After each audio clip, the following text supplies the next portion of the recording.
Today, we're talking about Fox News founder Rupert Murdoc stepping down, Starbucks getting sued for misleading customers about what is actually in their drinks, a high school bus sadly fell down a 50-foot ravine, and more, all in today's episode of The Insight Hour. What's up, guys and gals? Welcome back to our small corner of the internet. Hope your week went well and that you've got a great weekend ahead of you. I will be going to Knott's Scary Farm.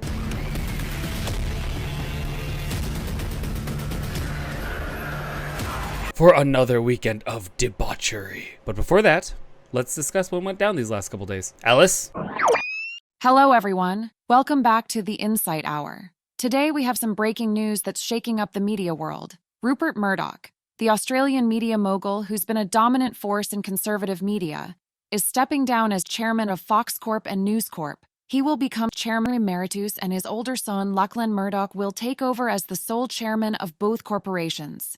The official resignation will take place at a shareholder meeting in November. So Rupert Murdoc is stepping down, huh? Man, that's like Darth Vader retiring and leaving the Death Star to Luke. Murdoc is 92 years old, and he's had a 70-year-long career in the media. 70 years! That's longer than most of us have been alive. The man turned a small Australian newspaper business into a media empire that included movie studios, a TV network, and a roster of cable channels. Oh, and let's not forget his most impactful legacy, Fox News, having been founded in 1996. Now, Fox News has been a hotbed for conspiracy theories and falsehoods over the years, notably the baseless claims of voter fraud after Trump lost the 2020 election, which did lead to Fox Corp and Fox News being sued by Dominion Voting Systems. They ended up settling for a whopping $787.5 million back in April. That's a lot of zeros, and since it was a settlement, that means they knew they lied and were staring down the barrel of a much larger payout. So what's next? Well, Lachlan Murdoc is taking over now, and he's already been running Fox News for years. The employees at Fox News were, quote, shocked but not surprised. The real question is, will Fox News be chaining their tune under new leadership? Will they still be Trump's cheerleaders, or will they pivot? What do you all think? Let me know. Oh, there is a bit of Murdoch family drama going on too. Sort of like Succession, but in real life. Lachlan had ascended to the top of a power struggle with his younger brother, James, so expect more family feuds and corporate battles in the coming years. Rupert Murdoc may be stepping down, but the show must go on. Or not. I mean, would the world really be so bad without Fox? I don't know. You tell me. A tragic bus crash occurred in New York's Orange County involving a charter bus carrying high school band members from Farmingdale High School. The bus was one of 6 headed to a band camp in Pennsylvania. 2 adults lost their lives, and numerous students were injured.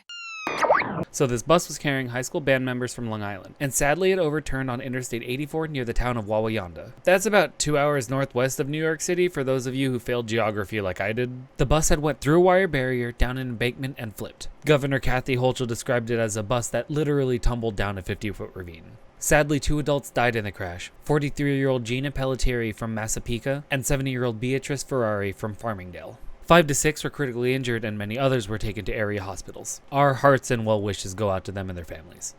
Now, it's still under investigation, but it looks like faulty front tires might be the culprit. The National Transportation Safety Board is sending a team to conduct a safety investigation. So, unfortunately, we'll have to wait for the official word on that. Nassau County Executive Bruce Blakeman said, quote, what started out as an incredibly beautiful day in New York City, unfortunately ended in tragedy for so many. And that's really the heartbreaking part. These were kids looking forward to a weekend of fun, and now, sadly, they're dealing with what is most likely going to be a life-altering event.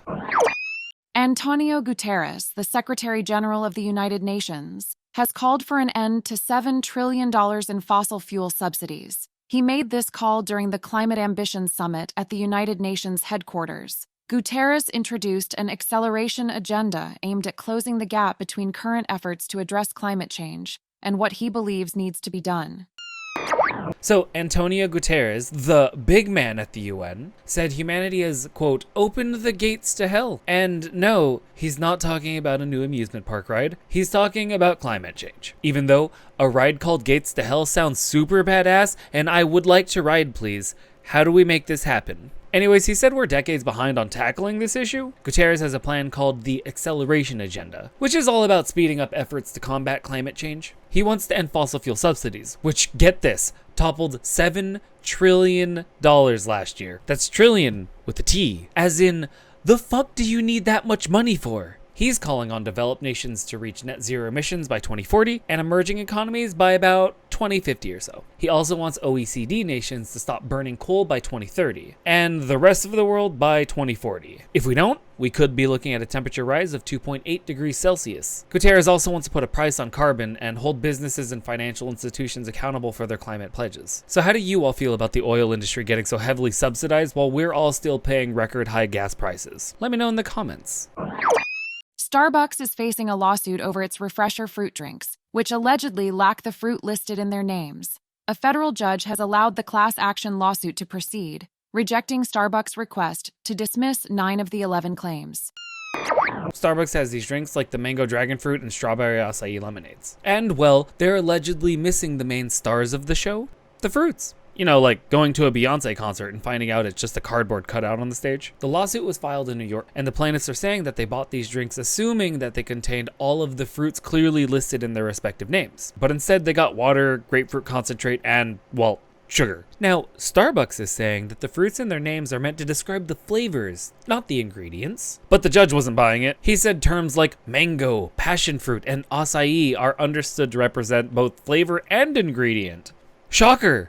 The plaintiffs are seeking damages in excess of $5 million, so yeah, that's a lot of lattes. Starbucks has said that they're looking forward to defending themselves, but this is a PR nightmare. Now you might be thinking, Digi, why should I care?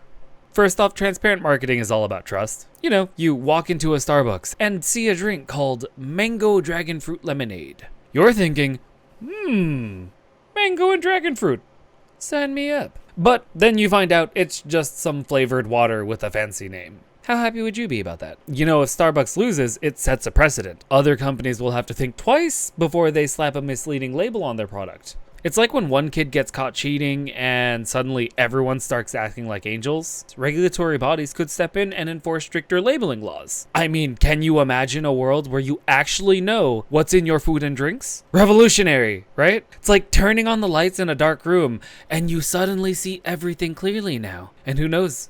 Maybe what you see makes you immediately shut the lights off again. Transparent marketing empowers us, the consumers. We make to get informed choices, not just go by what's on a flashy poster. Because if that's the only way we're gonna buy things in this world, like, I would be broker than I am.